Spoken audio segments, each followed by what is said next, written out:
Hello and welcome back.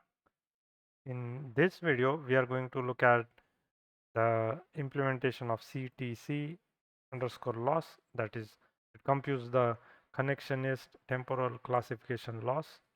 And for that, we are defining some of the parameters here, which is number of classes, input length, target length, batch size. And then based on that, we create a tensor for logits, create a tensor for targets, and then based on that, we set the input tensor length and the target's tensor length. So let's run this. And all of this is then we can use that as an input into the CTC loss, as we can see here. And in the output, then we can see that we have the CTC loss and the mean loss.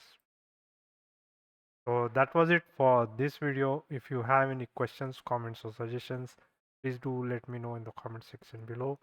Thank you.